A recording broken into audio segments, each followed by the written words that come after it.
پاکستان کا 3/4 حصہ پانی کی موجوں کے نظر ہو چکا ہے۔ ایسے ہی میں آپ کو ایک ایسے گاؤں لے کر چلتا ہوں جہاں کی عورتوں نے اپنے سیلاب زدگان بہن بھائیوں کے لیے جوتے، نئے کپڑے پیٹیوں سے نکال کر بستر، چادریں اور یہاں تک کہ روٹی کھانے کے لیے نئی چھابیاں ڈونیٹ کر دی ہیں۔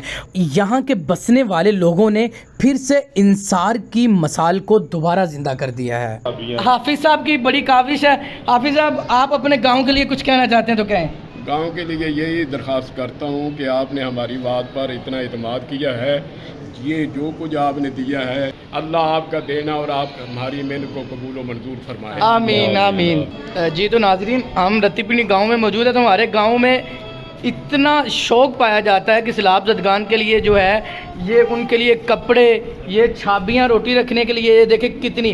سب سے بڑی میرے گاؤں کی یہ خوشی کی بات ہے کہ یہاں کی عورتوں نے بڑھ چڑھ کر حصہ ڈالا ہے۔ اگر سوٹوں کی بات کی جائے تو یہاں پر نئے سوٹ انہوں نے اپنے لیے جو لیے ہوئے تھے وہ بھجوا دیے ہمیں، اور یہ جو اپنے ہاتھوں سے یہ جو چھابیاں روٹیوں کے لیے تیار کی تھی، یہ دیکھیں ماشاءاللہ کتنی پڑی ہوئی ہیں۔ یہ گھی بھی پڑا ہوا ہے، یہ ہمارے پاس چاول پڑے ہوئے ہیں۔ اسی طرح میں آپ کو دکھاؤں تو یہ کپڑوں کا ڈھیر لگا ہوا ہے، ایک کافی کثیر تعداد میں وہ انہوں نے سیلاب زدگان کے لیے عطیہ کر دی ہیں۔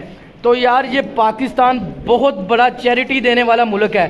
لوگوں نے تو بدنام کیا ہوا ہے نا کہ ہاں ہمارا ملک لیتا ہے، لیکن یہاں کے لوگوں کو پتہ چل جائے کہ ہمارے لوگوں پہ اگر کوئی مجبوری پڑی ہے تو وہ دیتے بھی ہیں۔ یہ ایک چھوٹا سا گاؤں ہے، یہاں سے تقریباً اپروکسیمیٹلی ابھی پوچھتے ہیں کتنے پیسے بھی اکٹھے ہو گئے۔ یہ چادریں دیکھیں، یہ نئی چادریں ماشاءاللہ الحمدللہ، یہ نئے تکیے الحمدللہ۔ گاؤں ہمارے کی یہی خصوصیت ہے، یہاں کے لوگ، یہاں کی عورتیں، یہاں کے بڑے، یہاں کے بزرگ، یہاں کے چھوٹے، ہر چیز۔ اور دیکھیں ابھی سردیاں آئی نہیں، یہاں کے حافظ صاحب نے اعلان کیا تھا کہ اگر سردیاں آ رہی ہیں تو ان کے لیے سردیوں میں رہنا مشکل ہو جائے گا، تو لوگوں نے گدے اپنی پیٹیوں میں سے نکال کے دے دیے ہیں۔ یہ یہاں پہ گندم کے ڈھیر لگے ہوئے ہیں جی ماشاءاللہ، یہاں پہ گندم کے لوگوں نے توڑے بھر بھیجے ہیں، اور یہاں پہ یہ آٹا بھی پڑا ہوا ہے۔ کافی چیزیں میں نے آپ کو دکھائیں جو ہمارے گاؤں نے سیلاب زدگان کے نام جو عطیہ کی ہیں۔ امیر صاحب یہ دیکھیں کتنا جذبہ ہمارے گاؤں میں پایا جاتا ہے۔ لوگوں نے بڑھ چڑھ کر جو سوٹ بھیجے ہیں نا، وہ پرانے نہیں بھیجے، نئی دکانوں پہ لے کے بھیجے ہیں۔ آپ جائیں گے دیکھیں گے نا، آپ کا دل خوش ہو جائے گا۔ میں شکریہ ادا کرتا ہوں اپنے گاؤں کی تمام عورتوں کا، اپنے گاؤں کے تمام لوگوں کا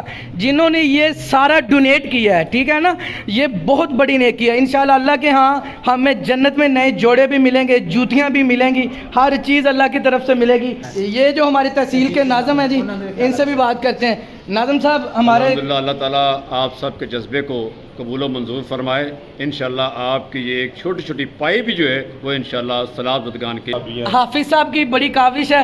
حافظ صاحب آپ اپنے گاؤں کے لیے کچھ کہنا چاہتے ہیں تو کہیں۔ گاؤں کے لیے یہی درخواست کرتا ہوں کہ آپ نے ہماری بات پر اتنا اعتماد کیا ہے، یہ جو کچھ آپ نے دیا ہے ہم اپنی مرکزی جمعیت اہل حدیث پاکستان کے حکم کے مطابق یہ اپیل کی ہے۔ اب ضلع کی انتظامیہ اور ہماری تحصیل کی وہ تشریف لے آئے ہیں، سارا کچھ ہم ان کے سپرد کرتے ہیں۔ اللہ آپ کا دینا اور آپ ہماری محنت کو قبول و منظور فرمائے۔ آمین آمین۔ جی تو ملتے ہیں نیکسٹ ویڈیو میں، اپنا خیال رکھیے گا، اللہ نگہبان۔